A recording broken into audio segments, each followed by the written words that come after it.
We're going to go to lesson 9.5 today on geometric sequences. Um, we're going to write and graph equations of geometric sequences today. Actually, we're just going to spend most of our time getting to know what they are and understanding how we could identify them and then carry them on once we identify them. All right, a geometric sequence is just a pattern of numbers. It's got to begin with a non-zero term, and then each term after that is found by multiplying the previous term by some non-zero number, and we call that a common ratio.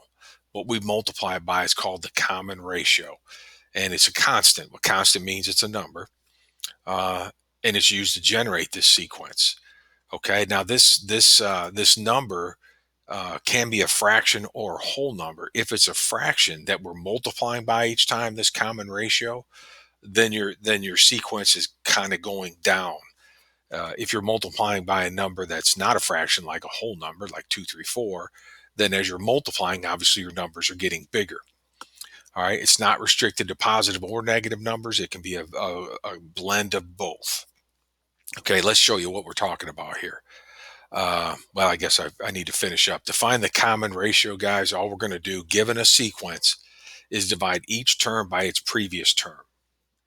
That division process will tell us what that common ratio is. And you'll see it's either a fraction, it could be a whole number. We can even write it as a decimal if we so choose.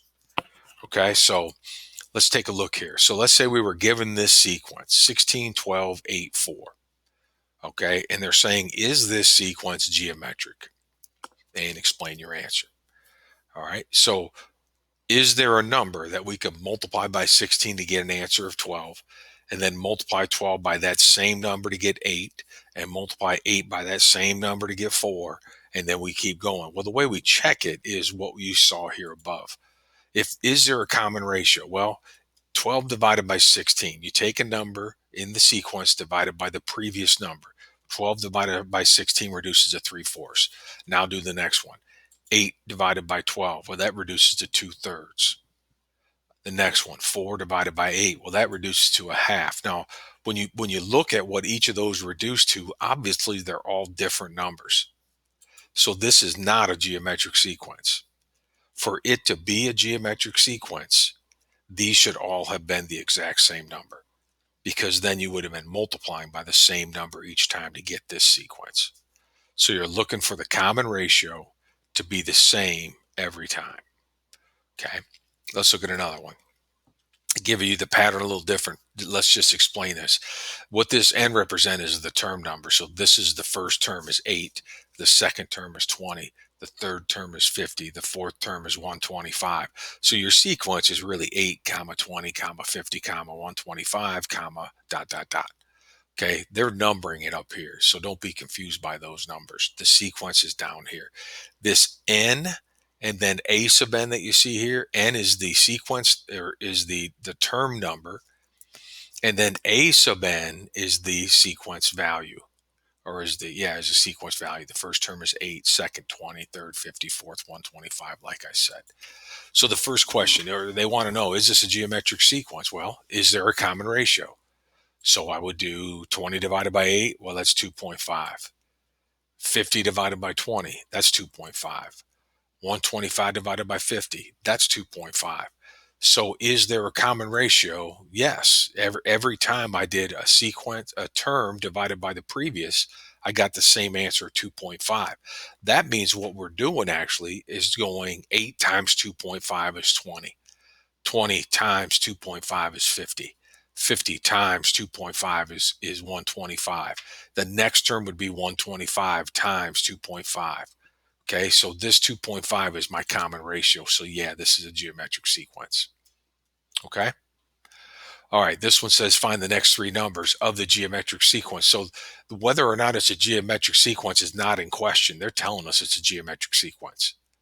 Our job is to name the next three terms. This is the first term, the second term, the third term, the fourth term. We need to find the fifth, the sixth, and the seventh. Okay, so to do that, we're going to find the common ratio. Well, how do you find the common ratio? You take a sequence number divided by the previous. So if I check them all, I better get the same thing because they're telling me it's a sequence. So 16 over 64 is a fourth. 4 over 16 would reduce to a fourth. 1 over 4 is obviously a fourth. So my common ratio is 1/4. Now our job is to find the next three terms. To find the terms in a sequence, you take the sequence value and multiply it by the common ratio. So the next three terms, the last one we had was the number 1. So 1 times 1/4 equals a fourth. So the next term would be 1/4.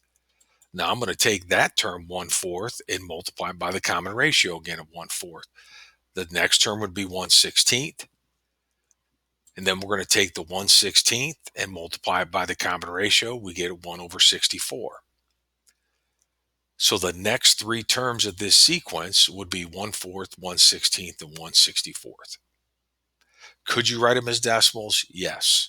But you just don't want to get in a situation where you're rounding a bunch. These are all terminating decimals. So that's how we find the next few terms in the sequence. Okay, the next thing you'll see questions asking you to compare geometric and arithmetic sequences. Okay, we just talked about what geometric was. That's when you multiply to get the next number in the sequence by the same value. We've done arithmetic sequences already, and arithmetic sequences are when you add a number, the same number each time to get the next term in the sequence, and it's called a common difference. Okay, so for geometric, you're multiplying to get the next number by the same number each time. For arithmetic, you're adding the same number each time. Okay, you're going to get some questions that look like this tonight. Okay, determine whether the sequence given is arithmetic, geometric, or neither. So let's take our sequence 16, 8, 4, 2, and let's check it for arithmetic first. What's the common difference? Well, we find the common difference in the same way we found the common ratio. We take a term and subtract the previous. So 8 minus 16, negative 8. 4 minus 8 is negative 4. Now, we see there's a difference here. So this one had an answer of negative 8. This one had an answer of negative 4. That's not the same. So this is not an arithmetic sequence, or these would be the same. So it's not arithmetic. Is it geometric? Well, what's the common ratio? Take a term and divide it by the previous. So 8 over 16, that's a half. 4 over 8, that's a half. 2 over 4, that's a half. So every time I checked, I got the same answer of 1/2. So that means this one is geometric. Okay, look at the next one, 6, 10, 14, 18. Check first to see is it arithmetic. What's the common difference?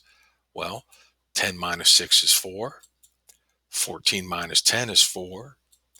18 minus 14 is 4. So every time I checked, I got the same answer. That means it is going to be arithmetic. Is it geometric? Well, we'll just do it real quick. 10 over 6 will reduce to 5/3. I'm just going to leave it as a reduced fraction. 14 over 10 reduces to 7/5. If it reduces to a different fraction, then they're not the same.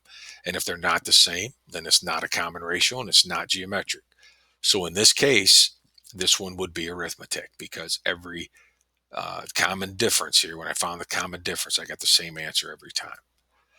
Okay, our last example, this sequence given 4, 1, 1, 4, just check it. Common difference, 1 minus 4. The second term minus the first is negative 3. 1 minus 1 is 0. The common difference is not the same.